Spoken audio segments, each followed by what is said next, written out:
Yeah, you're already recording. So you might have gotten your whole conversation. No, the red light wasn't on. It just turned on. Okay. So we're I got a good. big copy in my head. They can hear about Sam's. And they can hear about my sleep. We'll edit it. So, yes, we apologize for things being a little disorganized. We were just told that our parent leader, one of our parent leaders we knew wasn't able to attend, and our other parent leader just emailed there's a conflict, and so she's not able to attend. But we can still call the meeting and go over our agenda for the most part. So I really apologize for that. So we'll call the meeting for the North Kingstown Special Education Local Advisory Committee meeting, and it is, I don't have a time on me, 6:56. 6:56. Thank you very much. So we usually start with introductions. We don't have the tent cards because those usually come with our leaders. You have one that you must take with you. But I'm Dr. Rachel Santa. I'm the Director of Student Services. This is Kendra Winoka, Assistant Director of Student Services. Hi, Erin Earl. I'm the school committee chair and also a mom of 2 children in the district. Mary Lowe Presti, community member. Kate Mulvaney, I'm a mom of 2 kids at Hamilton. Amanda Colasar, I'm the Compass 1 and 2, grades 1 and 2 teacher. Jackie DiLorenzo, Early Childhood Supervisor. Laura Boucher Potter, mom of 3 in the district. Allie Biondo, and I have 2 daughters at Forest Park. So we welcome everybody. What I would suggest, if everyone's in agreement, is we allow our presenter to go first, and then we'll do the rest of our agenda items afterwards. Is that okay for everybody? Do that. Go for it. Thank you so much. Thank you. Thank you everyone for your time this evening. Excited to talk a little bit about Reisner. My name is Mary Herman. I work with the Rhode Island Department of Health through the Rhode Island Parent Information Network, or RIPEN, if anyone's familiar with RIPEN. And then primarily I work with the Rhode Island Special Needs Emergency Registry. So I'm with RIPEN, RIDO, and Reisner. I've got all the kind of RI acronyms after my name. So I'm just going to do a little bit of an overview about the registry. If there's any questions as we're going through, please feel free. We can be kind of conversational about it.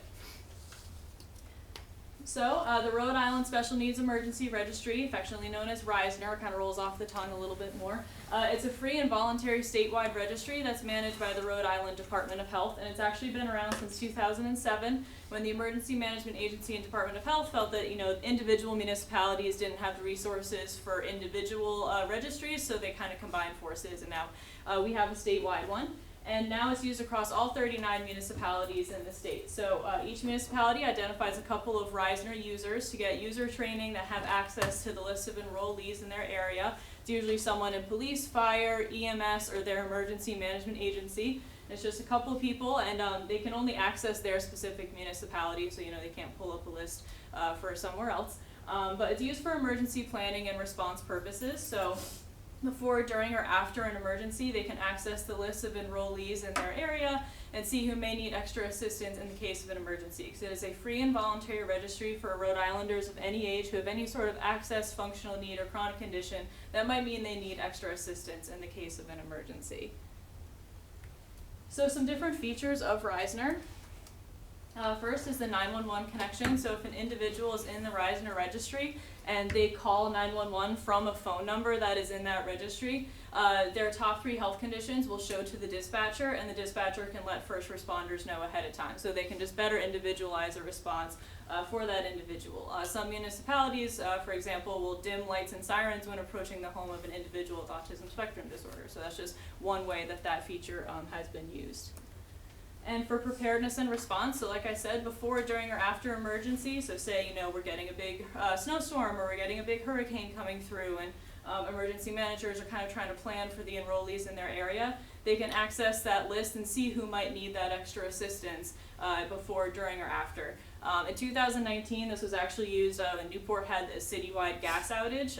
They took their registry and they went door to door, see if anyone needed any help, if they were affected, made sure that they had what they need. So again, kind of a real life example of how that was used. And then geographic information systems. So this is kind of an ever-evolving technology feature. It's essentially a mapping feature, so that if one specific area of a municipality is affected, they can map it out and populate the list of enrollees to more effectively help who may need that assistance. So if there's flooding, but it's only in one specific area, they can populate that list. So who can enroll in Reisner is for Rhode Islanders of any age who just might need that extra assistance. So any chronic conditions, access, functional needs, mobility, or sensory concerns. Individuals can self-identify, or you can register on behalf of family and friends with their consent. Just make sure that they know that they're okay with, being in the registry. And if you are registering on behalf of somebody else, just on that consent portion, you just have to indicate what your relationship to that individual is. So if it's caregiver, parent, friend, sibling, whatever that may be. We do also just like to note that enrollees may be completely fine on the day-to-day, but if that emergency situation were to happen, that might be when they need extra assistance. So if it's, for example, somebody who regularly has critical healthcare appointments like dialysis, that's usually not an issue, but if a snowstorm were to come, then it would, might need some extra assistance. We do also like to kind of note that situation as well. We typically look to enroll individuals who live at home, whether that's with family, caregivers, alone, or in group homes. We don't typically enroll those in nursing homes just because those communities have kind of emergency management procedures in place and they have the medical staff. So just an important reminder we'd like to note, just kind of before going forward, enrollment in Reisner does not guarantee assistance. Enrollment helps to keep individuals on the local first responders radar, and it's a tool that they can have at their disposal to allocate any resources that may be available. But we can't guarantee that assistance. While we can't guarantee assistance, it has been effectively used across the state. So some municipalities will use it to do wellness checks, if it's door to door, if it's over the phone, kind of depending on the size. In these in giving presentations to the community, have had people say, hey, yeah, someone has reached out and given us a call before a storm, made sure we have what we need. So that's always been great to get that feedback, to hear that, it is being effectively used. Providing transportation assistance to shelters, refilling generator fuel. If it's safer for somebody to shelter at home, making sure that they have oxygen canisters. One municipality actually had somebody that had durable medical equipment, so the municipality drove a generator over to their house and stayed outside so they could charge their equipment so that they could stay safe and to stay healthy during the emergency. So there's a couple of different ways that individuals can enroll if they are interested. So this is what the paper form looks like. We have a live prop here. So these are the paper forms. These can be filled out and mailed back into the Department of Health and entered at the Department of Health. So the address that you mail it back into is in this top paragraph up here. Just know it is front and back. And you can also call, if you prefer to do it, over the phone. The number is here as well, and then you ask to speak to a Reisner manager. And then you can also do it online. So the form online is exactly the same. It's at the Department of Health website, and I believe, yes, the address is up at the top here as well. You just fill it out and you can submit it to the database that way. And I think I do touch on this later, but just of note, you don't have to update it, every year or something like that if you don't have any updates to make. But just a couple of different ways that it can be submitted. And then some of the different things that are covered on the actual form itself, like I said, you can kind of see it here, but we have one section for life support systems, so that's any oxygen tanks, concentrators, respirators, ventilators, tracheostomy, just a couple examples.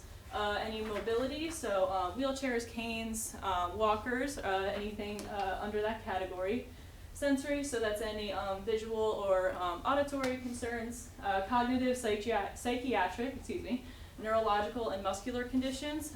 So we have any sort of, we have autism spectrum disorder, Parkinson's, depression, anxiety, schizophrenia, and then a couple of other conditions listed under that category. And then any other disabilities, conditions, or needs. So if there's anything that is of concern or anything that you want to have on the registry but it's not on this list, you can always write it in. So anything that you just may feel that you want local first responders to be aware of and tracking in the case of an emergency, there is this space here that it can be written in or typed in if you're doing it online, and that can always be submitted as well. So anything that you put into the registry in terms of any sort of medical history is completely voluntary. There's only a couple of things that have to be filled out for the database to be able to process the actual entry. So that would be the name, date of birth, street address, phone number, and then on the back, the consent to enroll.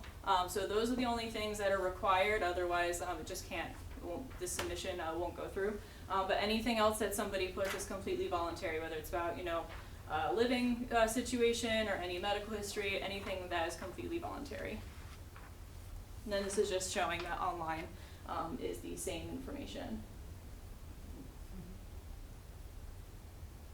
And they have the nice little feature that if you try to submit it and you miss something, they're just like, hey, no, it's a little harder with the paper copy to do that, but. Okay, so data security, of course, when we're talking about, medical history and things like that, always want to emphasize that data security is a priority for us. So the database is HIPAA compliant, use encrypted devices to access the registry, and the registry is dual password protected, and then is accessed by zip code. There is routine data cleaning, so constantly going through the registry and making sure that it is the most up-to-date, deduplicating.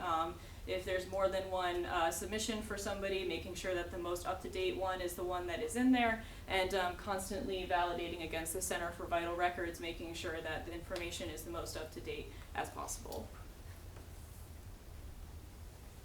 So for information updates, like I said, there's no requirement to go in once a year and make sure if there hasn't been any changes, you're not required to make an update. But if you do want to update, or if a situation you want to add something or anything like that, you can always just complete a new Reisner form and mail it back in, or you can submit a new submission to the database. And like I said, we're always going through it and making sure that there's no duplication. So that is the way to update it. Or you can call and say, hey, I have a entry into Reisner, I want to make an update, speak to a Reisner manager, and they can look it up, and you can do it over the phone as well.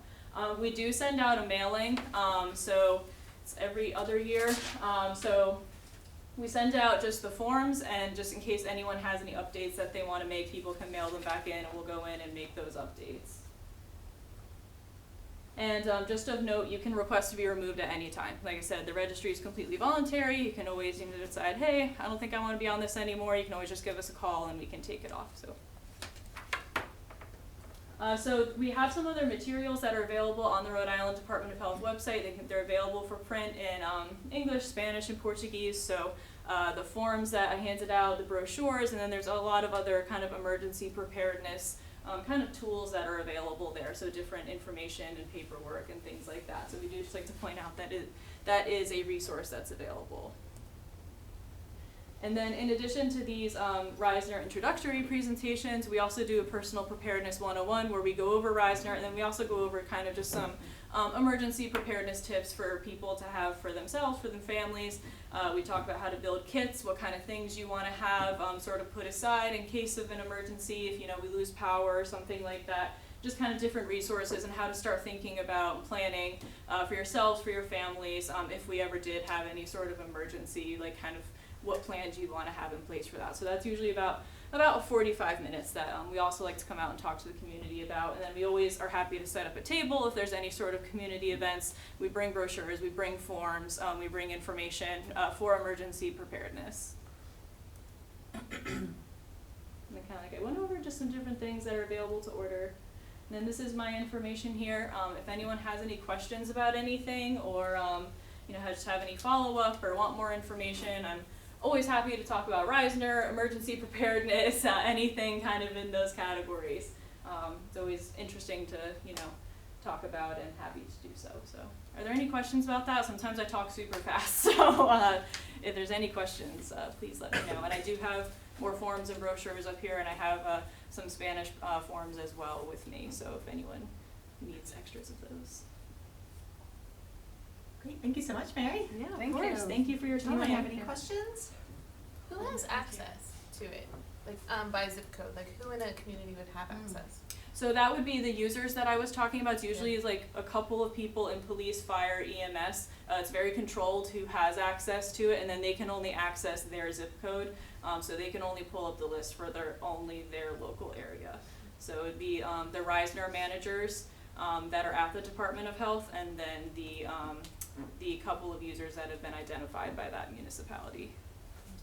Yeah, but like, I'm just curious how it works. Like, if I called 911 for my son, and I put in, my phone number into this, would it be automatic that it would pop up that So for the dispatcher will just see the top 3 health conditions that have been identified on the form. So they don't see like the full entry. Yeah. They would just see those top But 3. I would want that to be seen, so, It would pop So up. yeah, It so would that, pop up. yeah, so that yes, Yeah. so that would pop up.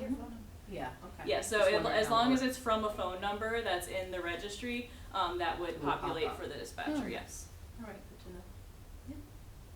Has there been any consideration, for obviously a lot of us are parents, like for when students are at school, like and how, like if the school nurse had to call 911 or something like that, being able to have that phone number connected to your student? So it would, right now, as far as I know, it's just if it's directly from a phone number that's in the actual registry.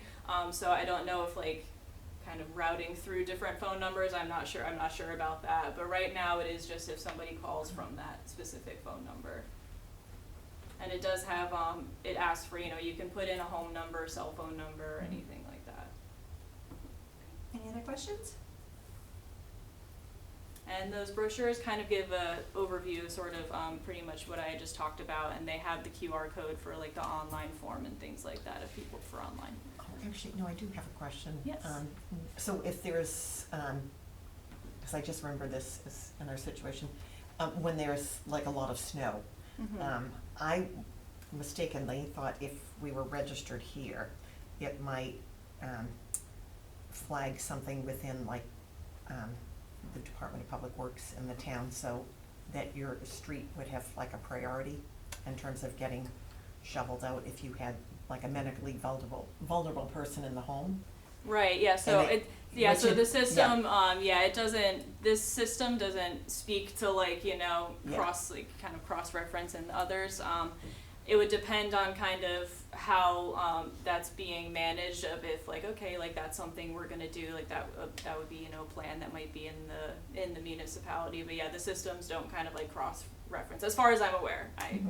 As far as I know. Do you know if some towns though, like if the fire person that has access to the list or the EMS person, like if that's something the municipality wants to do, would that be an appropriate use of them being able to pull the list?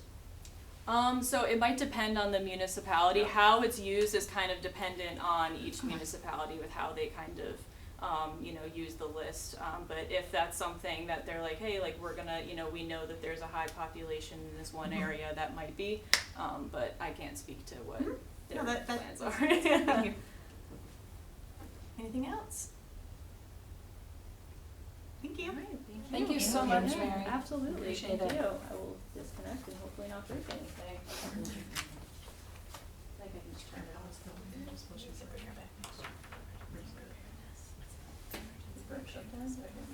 We'll take care of it, don't worry. Yeah, no, we got it, don't worry about it. Thank you so much. Yeah, of course, thank you. So, normally what we do now is I give a little update. So I have a little update. So we're really pleased by the amount of support of the school committee, and I'm not just saying that because Erin is here, but the school committee has supported the request that we put in for the budget. We put in a request to have a teacher to create a Positive Pathways K program. Most likely will be at Fishing Cove. We also requested, as well as teacher assistants to support that. That's our social emotional support program.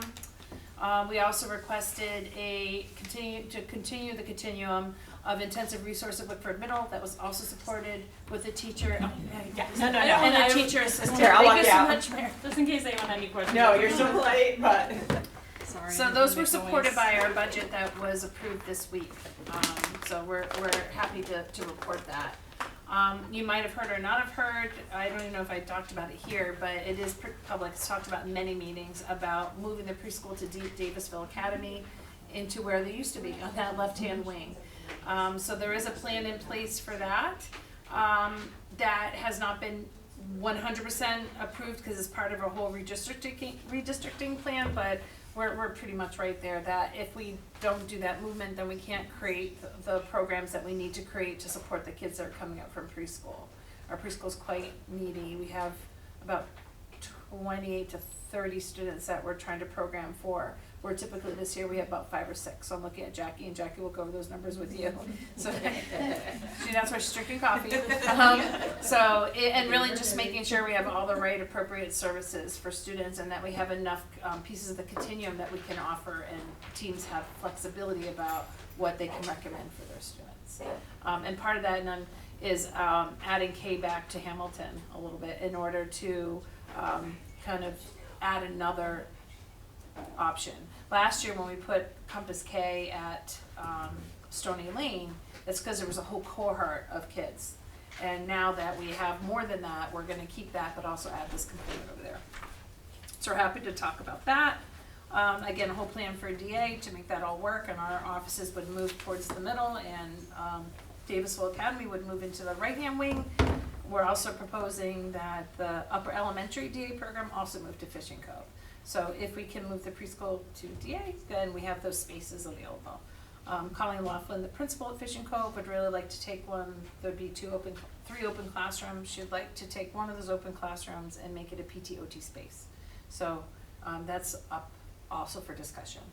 There's also been conversations in the district about redistricting the elementary schools and looking at those. There was a meeting last night that's recorded, just talking about different scenarios. We went through 1, 2, 3, 4 scenarios and a scenario plus, which was a scenario with a little bit extra added to it, looking at numbers, streets, population, projections. It's been quite a bit of work, and that committee has done a phenomenal job.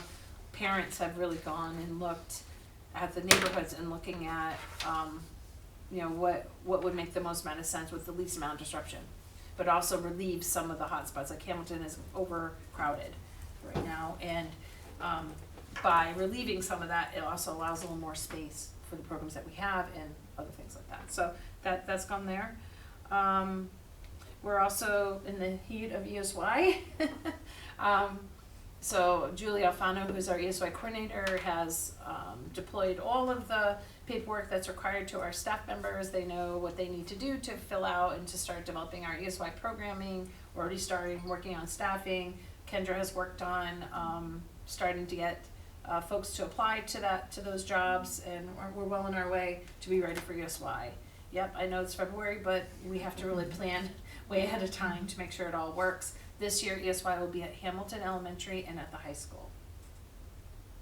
And that's all I have. The only other thing I just had a question for the group is if there's additional presenters that you want. I think these have been really nice, great meetings with presenters as being kind of a core of that. And if there's other things that you'd like presented on, I'm more than happy to start reaching out to folks, or if you have ideas, I'd be happy to do that. So I don't know if there's any ideas regarding that. I'm not sick, I have allergies, sorry. So I'm curious, Rachel, how long ago was the preschool at what used to be Davisville Elementary School, Yeah. which is now Davisville Academy? It was there, it's over a decade, because Kenny was the early childhood coordinator. Because if you remember, back in the day, Kenny Duga was early childhood coordinator, and I was his boss, and now it's switched, but it's all good. I want to say I would say 15 years. Yeah, I I think would it's say 15 year. I'm trying to think of when they opened. I can't remember exactly A because long time. I know as a That's the answer. teacher when they first were there, and I was running ESY, so it definitely was there in '99 and 2000. I Okay. think we had 3 preschool classrooms at the time, though. Now we have 5. And 3 of those teachers are still with us. Yes, and they are. They've been in the district over They're 20 on. years. So. Okay. Mayman will know. Yeah. And she will. She'll Maybe remember it's exactly. already- she's But already this is actually the referenced. 3rd time they've returned, because if you remember, at one point, Fishing Cove was an early child K program, preschool K. So they've gone back and forth. Yeah. So Yeah. if they do the preschool there, what does that mean for a playground? So that's a great question. I meant to ask that. Yeah. So part of the budget that got approved is to build a new playground in the courtyard there at Davisville Academy. The courtyard as In opposed the to. interior part. Okay. Yeah. Like on the other side. Okay. Yep. I would be happy to Be part of that. advise, yes, that would be. That would be Because I have wonderful, a because when we get to that point, when Yeah. everything's been finally approved, then we'll be looking for a committee to do that. So I was actually over there recently for something, and I didn't realize they have that courtyard. Is that sort of comparable to like the Fishing Cove? It's very identical Very, to, yeah. yes. Okay. Yeah, and we'd really like the play area to be in the courtyard because Yeah. it's protected. It's That's fenced in, the- yeah. Right. Oh, yeah. The only Yep. thing it will potentially displace the garden that the DA students Oh, I and have teachers. plans for a garden. Well, they have a garden there. They already have their garlic planted for next year, You so. might move it over. We're just gonna have to, we might have to move it over and dig up the garlic and replant it. So yeah, there'll be a plan It's for a that. nice space, Okay. it's a large space, and I don't think like preschool would need all of that space, so the design would be like really important. Mhm. To kind of look at the space and do the garden in one area, little bike path for their tricycle, like I already have ideas in my head, but yeah. They're talking about fixing the pavement, The things along pavement those and all lines too. that, There's a plan regarding that. I'll talk about that a little bit more too. What I proposed, as part of that plan is adding an ABA clinic, momentum clinic, so that our students that are 3 and 4 years old who have difficulty accessing those services, that we can help them to access that. Mhm. That would be really no cost to us beyond the space, electricity, heat type of thing. And how we envision that is that through their IPT meetings that we could say, listen, they could do the ABA clinic in the morning and then come just in the afternoon or vice versa. So that we can get our students with the most amount of needs, the most intense services when it's gonna be the most beneficial, those 3 and 4 year old services. So, because we have some parents that have real barriers to getting those services with transportation, spots and things like that. Momentum is the agency that I believe has the most amount of experience working with schools. Mhm. So that's why we looked at them as being good partners, because they're used to doing schools. Plus, they just were approved in Providence. You may not know, there was a crisis in Providence regarding preschool. They didn't have enough teachers. They were trying to farm their kids out everywhere. I told them I couldn't take any, we have enough. And pretty much every district said the same. But the Momentum Clinic in near East, I believe East Providence, I might be wrong on that. But they were approved as an educational placement for 25 of the preschoolers from Providence. And Central Florida is also doing an Yeah. ABA clinic in their preschool. Yeah, great. Yeah, we just really feel that that's a good partnership and that we can give a fuller program that way, without, necessarily additional costs, but also removing barriers for families to get that. That's the big key to this. So that they have the same level of service that a student, as a student that has the ability to get there and get the spots and all those things, if that makes sense. So that's a piece of this plan, and it's looking favorable, so we'll see. We know it's a big lift for work and things like that, but we're all ready to take it on. The plants know that. Our custodian in the building would be thrilled. He wants more kids in the building. I don't know if you guys remember Brian Jennings, but he's been around since it was there before. He's amazing, so he's thrilled. He keeps asking me, has it been approved yet? He's actually listening to school committee to find out. He's incredibly excited to have more kids in the building than are right now. Yeah, so it also gives us more space for if we never even ever need to increase a classroom. It also gives Jackie right now does not have an office. She doesn't have a conference room. It's all shared. So this allows that. It allows us the space continue to have the space for early intervention. It does affect the Office of Family and Learning, but we'd like to move that over to Quinnesset. There is space at Quinnesset to do something like that. So it's a pretty extensive plan, but we do think it's all to benefit kids, all to get more intensity of service younger, so that our kids are getting what they need. I'm very dedicated to doing that. So that's kind of what we're working. You might hear those things, you'll see it in different meetings. You might have heard little whispers here and there. When we're finally completely approved, then I can certainly sit down and talk about it a little bit more, what that looks like for those who might be interested, talk to preschool parents, things like that. Yeah, I think that's really awesome. I mean, I just remember when Andrew was in that place and we had momentum for years early on, and yeah, it was just a very unique place in our life as a family, and then him, and then with this, integrating the school, the importance of school, and then the ABA piece. I did a lot of advocating, and I was waiting for this moment where, there would be this type of partnership, so. And we're very lucky. I've worked with Menda for a long time, so we have I know they understand school. Yes. So they have brought people into school, this will be their clinic, this is not our clinic, it's their clinic. However, it is a nice partnership, and, it's just by sheer chance that the person that manages their clinics, lives in North Kingstown. So she's completely thrilled too, so We'd have to there's do some an things. RFP. We'd have to go up, like do an Yeah. RFP for it, Yeah, so just, even though it's free? Yeah. Okay, so we'll talk about that. yeah.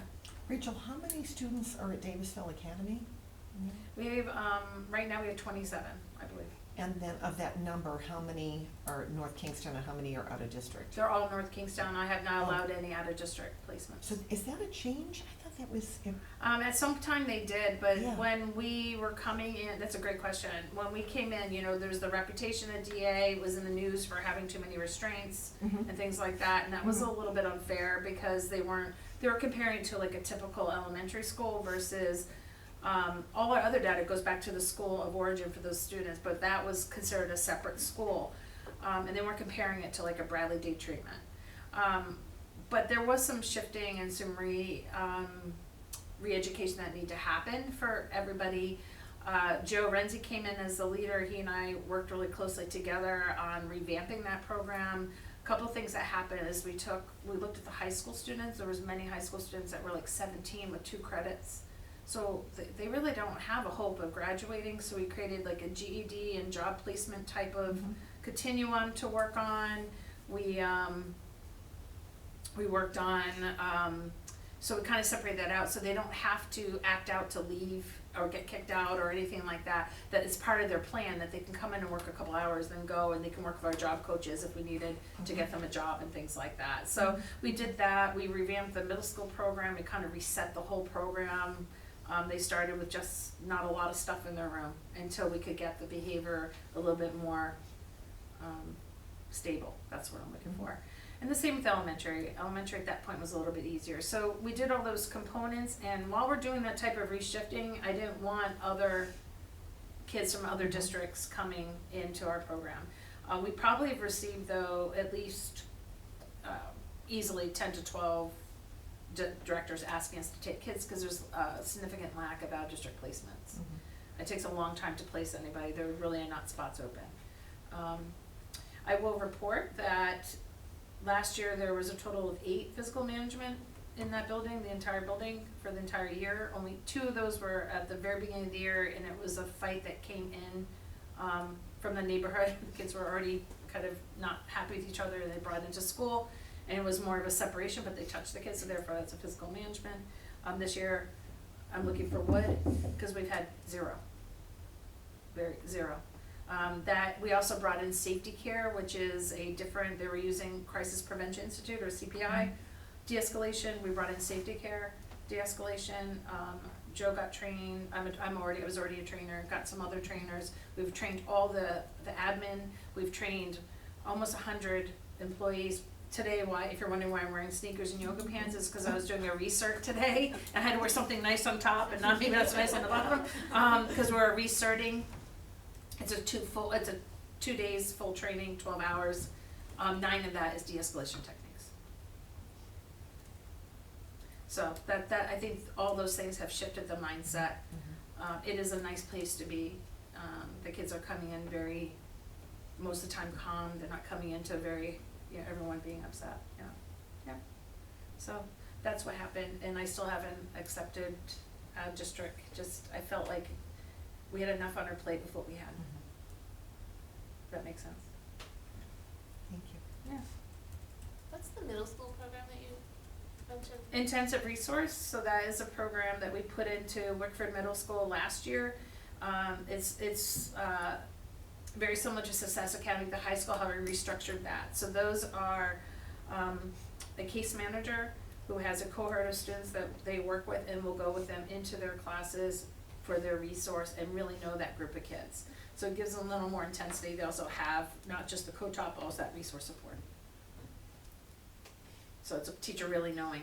But there's 10 right now, so that group moves up, so we need that. And we have, right now we know we've identified 6, but I know that will shift before the end of the year. We're still only in February.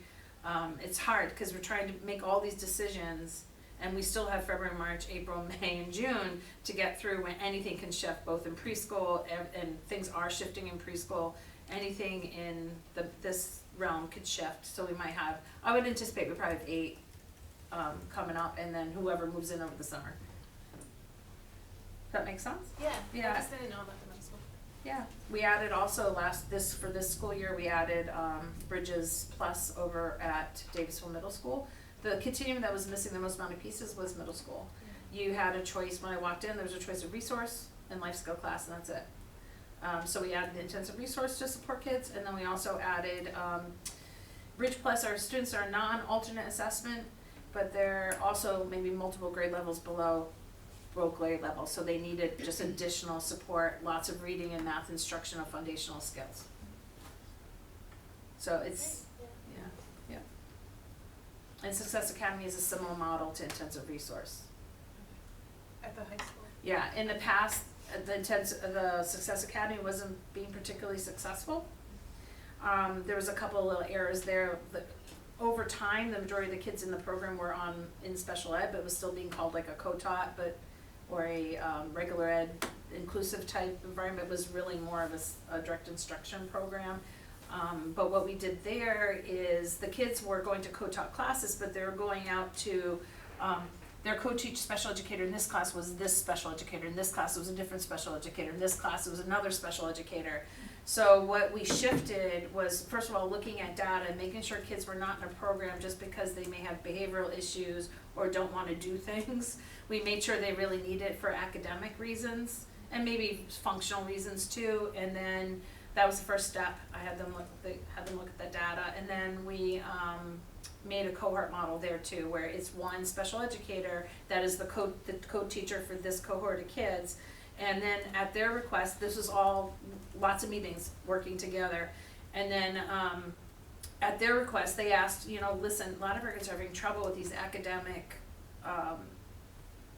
elective classes. So can we have some flexibility in the IEPs and in our time, so that if today they're going to be watching, let's say, a video about cells and biology, I would rather go into that music class or whatever, or that STEM class to support the student because they're struggling there. So we worked with our families and our teachers to write IEPs that allow that level of flexibility, and we're seeing a lot more success out of the Success Academy because of that.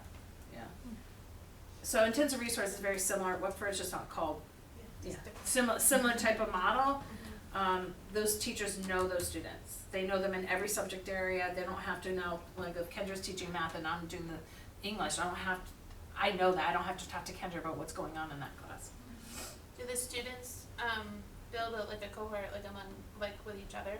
Yeah, they do. Yeah, they do. But they're not there. They're there for their core content, and they're out for different electives. Okay. So they're not.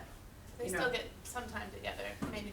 That's sometimes a problem. Oh. Sisters and brothers, Oh. But no, but yeah, they are a cohort themselves. Then we find as they get older, there's less kids that are in it, that we're able to kind of move kids out a little bit more. So like the 11th and 12th grade are smaller than our 9th and 10th. That may continue, it may not, depending on needs of kids coming up.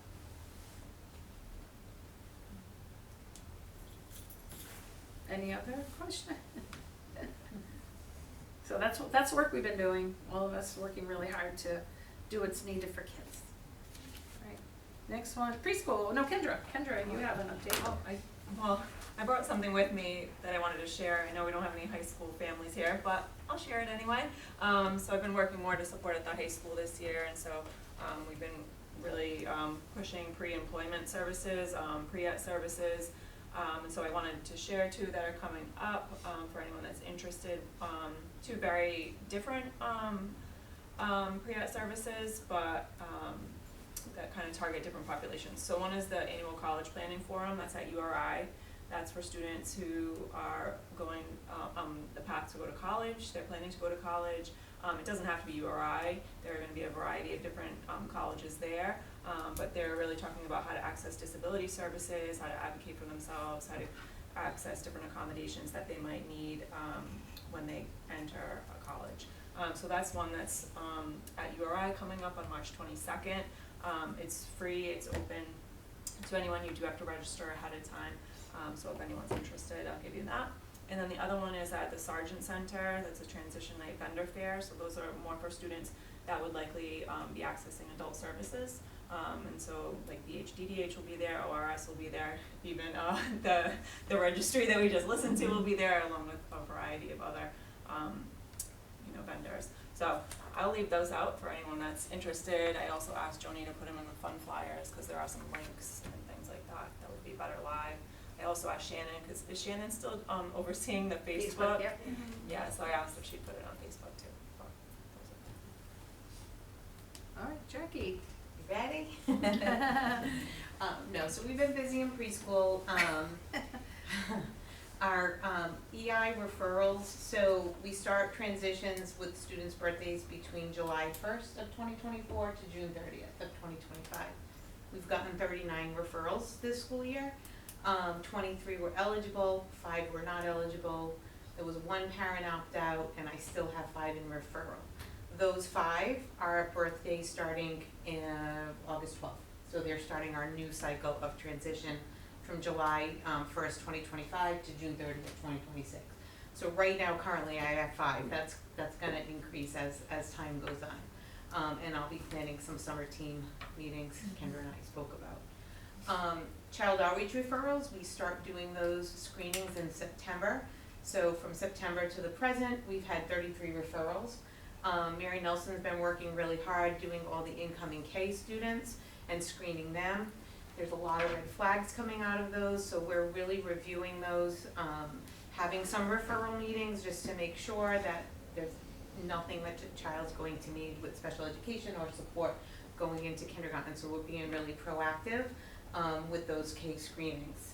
A lot of kiddos are coming from home, never been in school, and those types of situations.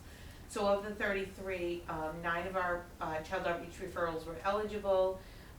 5, we just recommended no evaluations at this time, but I'm gonna continue to monitor until the end of the school year. Those are those kids going into K that really didn't warrant an evaluation for special education, but I still wanna keep an eye on. And then right now we have 5 in referral that we're doing. So we're still busy with child outreach referrals. Our current enrollment, I have 19 3-year-olds receiving special education services in our inclusion classroom.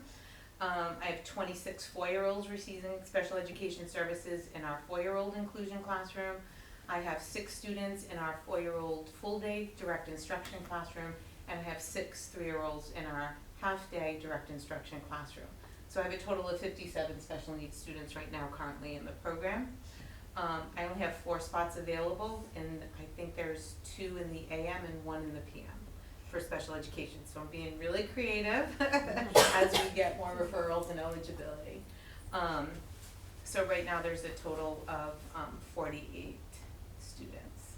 Our program total right now is 105. Our capacity is 115. So we have some community peers in our afternoon that we didn't fill those spots, and that's kind of where we're at 105. I said 118 the other day. Yeah. Oops. Yeah, I think because of that, the full day, the full day K took 8 community peers out of the mix. Got it. And yeah, so that's our program currently. Lydia Hanhart and myself are planning our K countdown. That's part of the transition plan for the district for kindergarten.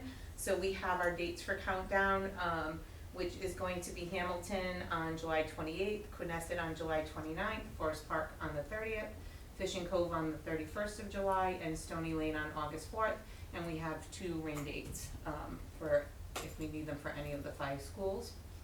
So that's K countdown. And our lottery application is open and it's posted on the Fishing Cove pre-K website. We're gonna pull the lottery on March 7th. And we've got about 35 students right now that's already applied for the lottery. So we are busy, but it's all good stuff. Any questions? Thank you so much, Jackie. Okay. Erin? Can I do School have committee anything? updates?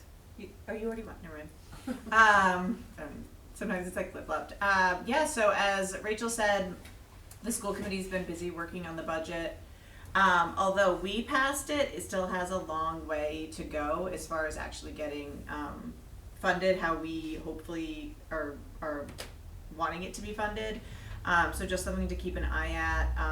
The town has it next, and so basically we will be competing against all of the other priorities in the town for our funding. The budget that we put forward has a 3.5. I think it ended up at 3.6, but like about a 3.6% increase. The most the town would want us to ever ask for is a 4% increase, because in theory that's all that they are legally allowed to raise taxes of citizens for because of state law. We tried to keep it as low as possible, but we did receive an email from the town manager asking us to come in, I don't think at 3.6. And so I am a little bit concerned, and so just definitely keep an eye out on the conversations that are happening at the town council level, because we might need some parent advocacy, because if we don't receive the budget that we we've already stripped out so much and paid for it with what's called fund balance, which is basically like any overage money that we've had in the past.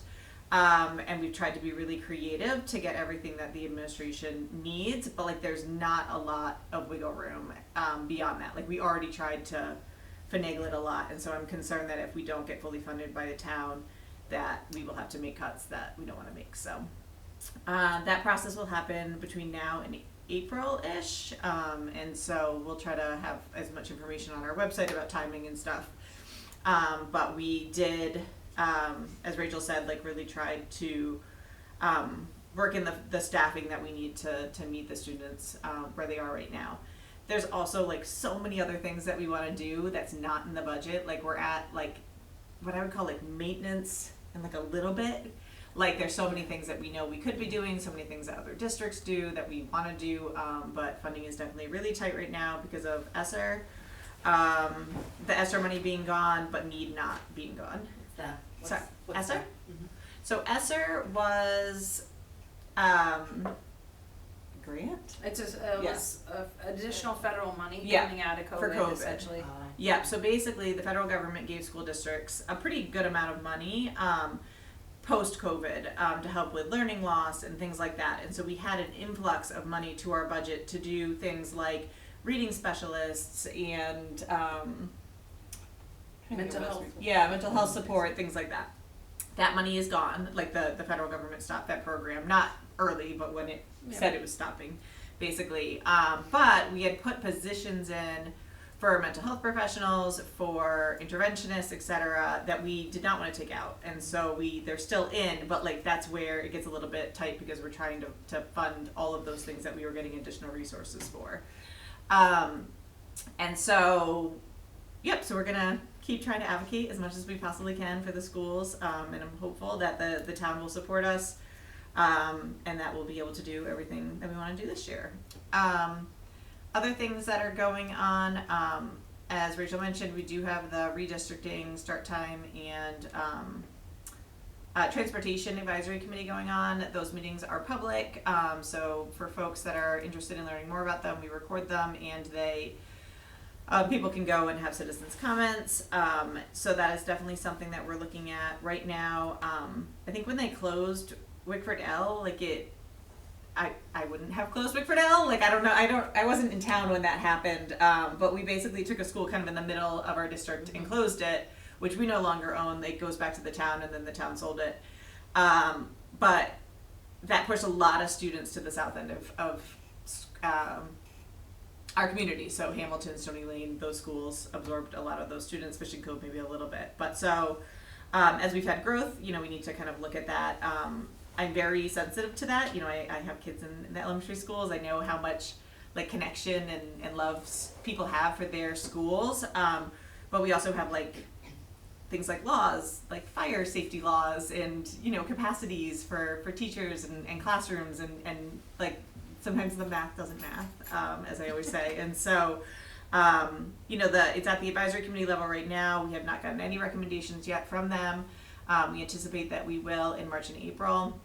And that then the school committee will kind of see it. And so no decisions have been made yet. There's just, as Rachel said, lots of plans out there. I'm trying to get people to know about it, because what I don't want people to be saying is like, I know some people are gonna inevitably be upset or sad, but I wanna try to minimize this as much as possible and make sure that they're heard. And so definitely if folks could help us, spread the word about that and get people knowledgeable about it, that would be greatly appreciated, because I don't want it to be a surprise. We also have the temporary advisory on discipline still happening at the school committee level.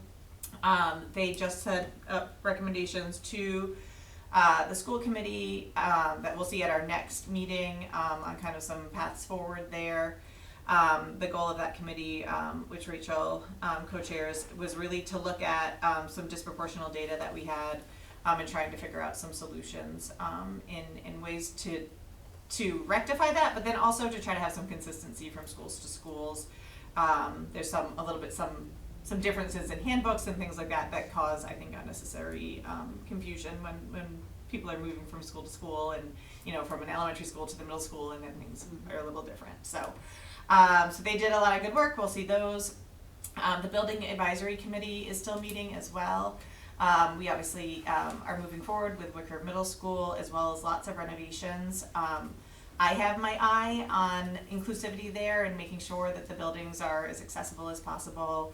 But definitely if that's something really important to you or your friends, like, make sure to keep an eye on that, because sometimes, people don't know what they don't know, and so having parent voice in those planning processes, renovation processes, is really important. Those meetings are public as well. We try to tape all of them, and you can always email the chairs. They're all online. So definitely know that I want voice as much as possible from the people that children are in those buildings and use them. We also have a budget and finance committee, and then I'm missing one. The DEI committee, yep. And so that one is still meeting. We are keeping an eye on what's going on federally, but until our nice district lawyers tell us we can't stop meeting, we're going to continue to work and try to advocate for students to our best ability. Any questions about kind of what's going on with the school committee, or anything particularly that you want us to look at? The one that I forgot to mention that is really, really important is our policy committee. And so, as I always say to this group, if there is a policy or something that's not working for you or your children, we need to know. Would like to know about it. A lot of the policies are outdated. The administration does a really good job implementing the policies that we have in the district, but if there's something that we, again, don't know about, or that people are frustrated about, and we don't know that there's frustration, policies are made by people, and policies can be changed. And so Jen Lima runs the policy committee, and she's a beast. She's moving through them quite fast. But if there's some that you think, especially from the SELAC view, needs any look at, please let us know, and she'll put it on the list of things to get updated. On the grading policy committee. Yeah, that's awesome. Yeah. Yeah, so that one is happening right now. The grading policy, that's not a school committee. Oh. It's a District administration committee. I don't know. Okay. There's slight difference, I guess, in theory. But yes, that's a great thing too. We're looking at grading, particularly. Do you wanna? I don't know. Do you wanna give a quick vibe of what the goal is? Yeah, sure. So, we've been looking at different grading policies from different districts. Our middle school and high school have 2 different policies right now, and so at the high school level, 70 and above is passing, whereas the middle school level, it's a 65 and above. At the middle school level, you have the opportunity to retake an assessment up to a 70. At the high school level, you don't have that same option. And so thinking about what makes sense for middle school, getting them prepared for high school, but also, making it somewhat equitable. We've also had a lot of kind of back and forth conversation around special ed, so bringing sort of that voice to it, because there's really 2 sides to the story. One is that grades should reflect students' content knowledge, and so if I come in and I see a report card with a B, my understanding is that student has a knowledge that is solid, right? That student is meeting expectations in the grade level curriculum, but if the grade level curriculum is so modified that now that B is not reflective of that grade level standard, right? So having some of that conversation about what should be, if it's going to be modified, it has to be clearly defined in the IEP. and what does that look like and why are those modifications happening, and it's not happening universally or across the board because you have an IEP. So those are, you know, from my lens, one of the things that we've been talking a little bit about. Yeah, we're really excited about that one. Rob Bizzanati, who's our assistant superintendent, I think is the lead on that one. Yeah. And they are really working through it. I think it's overdue, but the administration was really excited to take a look at it, and I think it'll be good for students. Yeah, Rob's also excited about the vision of the graduate, like He understanding renamed what it. a vision of a student is. Vision of a Student Yeah, has a vision of new student. name, right? They changed it, yeah. Vision of Do you have a student, not question? just a graduate. Yeah, Rachel, you had asked if, you know, for future. Oh, future. Future trainings, I don't know, I mean, I don't know if this is too cumbersome, but to talk about special ed policy in the district, if that could be something that is brought, I mean, I don't know what you all think, I just thought about it as you were talking about it. Yeah, I I don't mean, know. I would, I don't know.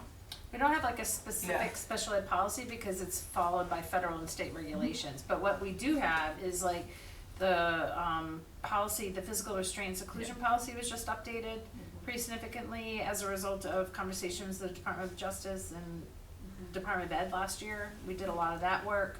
I'm trying to think what other ones. There's one about homebound tutoring, which often affects our kids with special needs, things like that. So those are the policies that would be more in that realm. yeah, we could I'm trying to pull think what like else. We can ones, pull- you know what, Jen's really good. I would tell Jen, and I'd say, hey, pull the 10 that you think SELAC would be really interested in, and we'd be happy to present to you all. Yeah. Just one for awareness, you know, I find, even myself, like when I first became school committee chair, I printed them all, and it was like 15 binders of policies, like it's absurd how many there are, and so I always am trying to educate folks about them.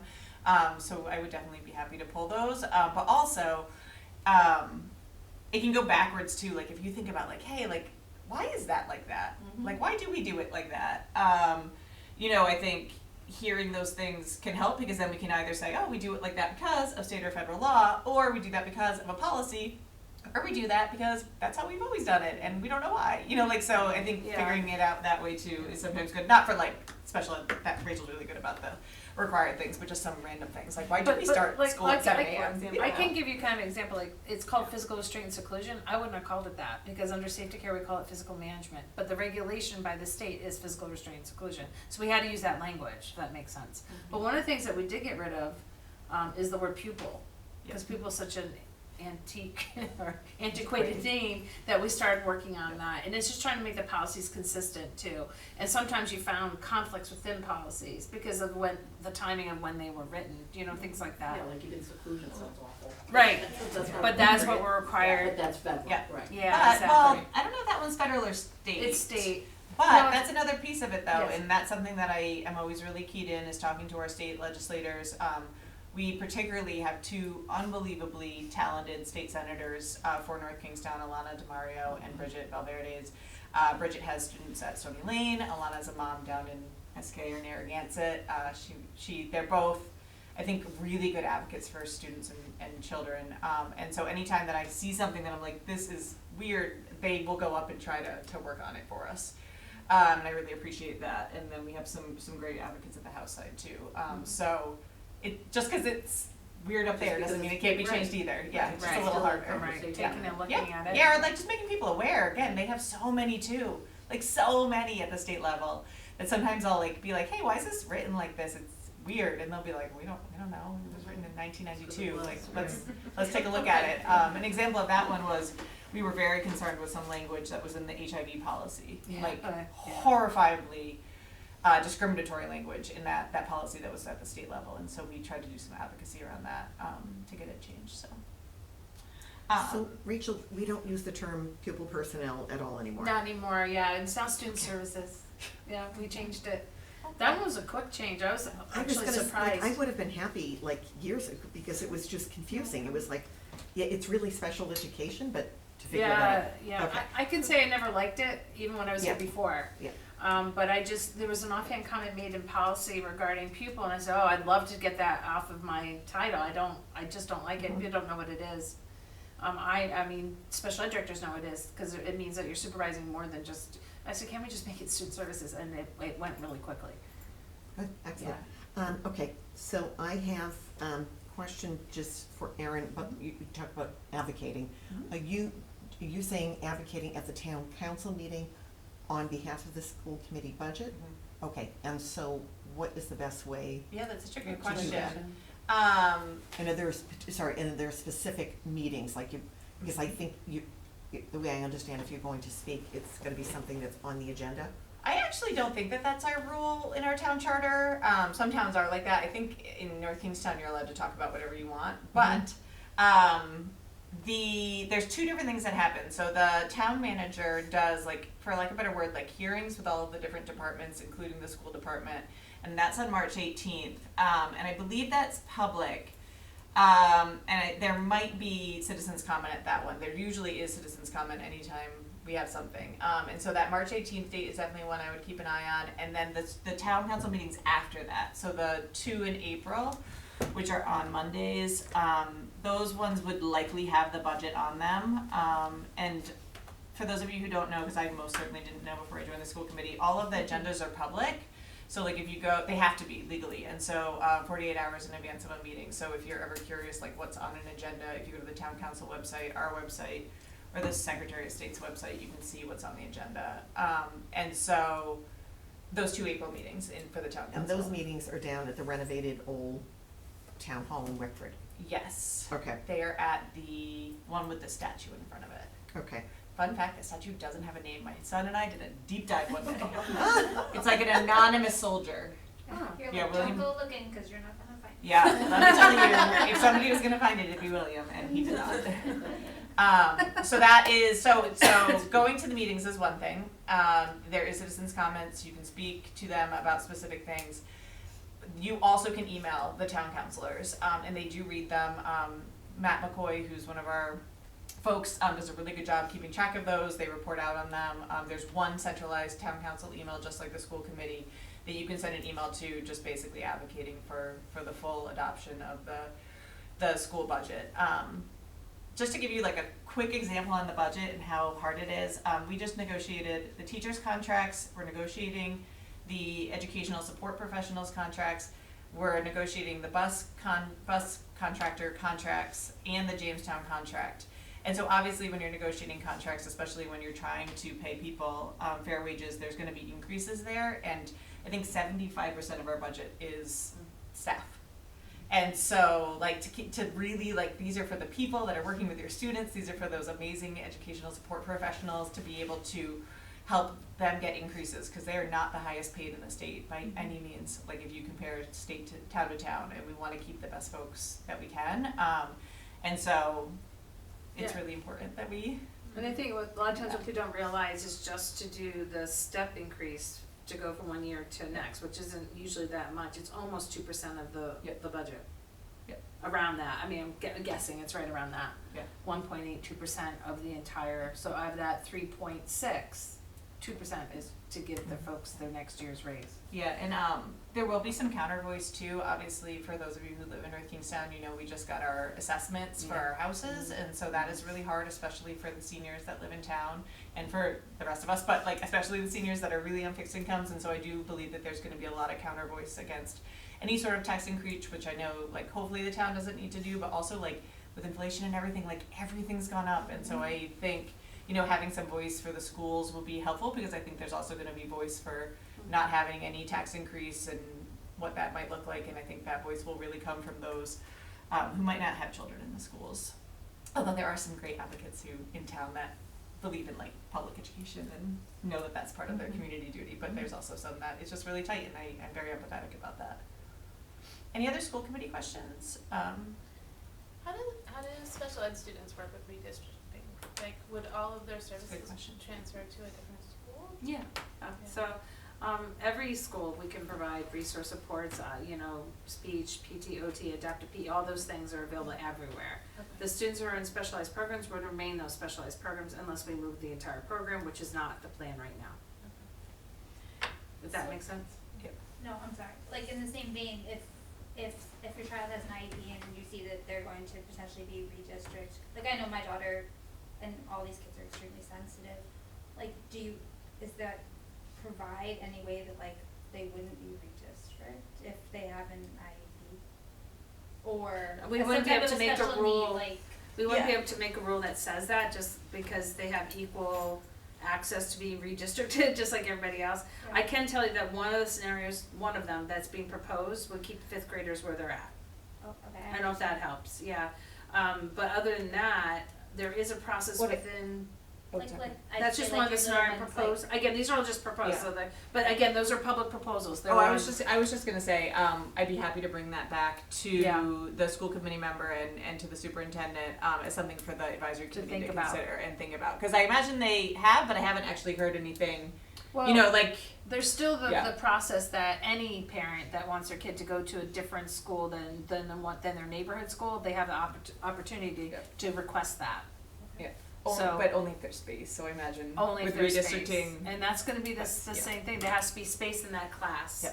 Yep. Redistricting does allow less overages, in other words, because we can't by contract do classrooms that are over a certain amount by contract, right? And if we do, we have to agree with the union that a teacher can be paid for the overages of students in their classes, so. Sometimes that does happen, if I have to move a student, let's say mid-year, in order to access a specialized program, and then it goes over in that one class, we do have to pay that overage for that class, things like that. So, you know, yeah, there's always a process to ask for that, but it can be denied, and it's a yearly process. Yeah. Yeah. I think most people know this. No, I didn't know this. I don't think most people know this.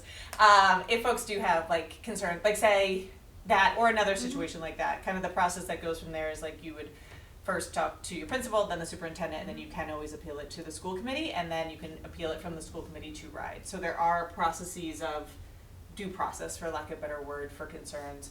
But I try to prevent concerns, and so Yeah. like I said, I'd be happy to bring that forward.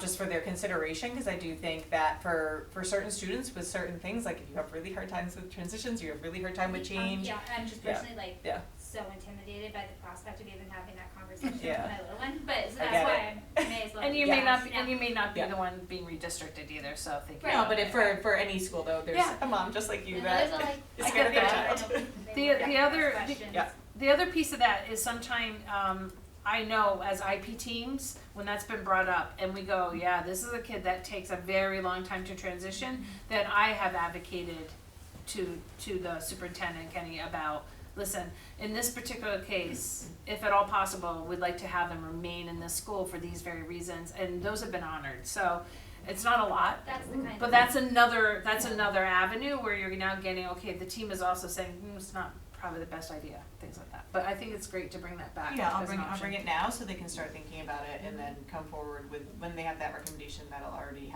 be in their minds when it comes up to the school committee. Or just like saving a place for that thought on it. Yeah. Like I have two kids, and I wouldn't want either of them to switch schools, but I would want one to switch way before the other. Like it's just You're like, I'm less scared of one of them. Yeah.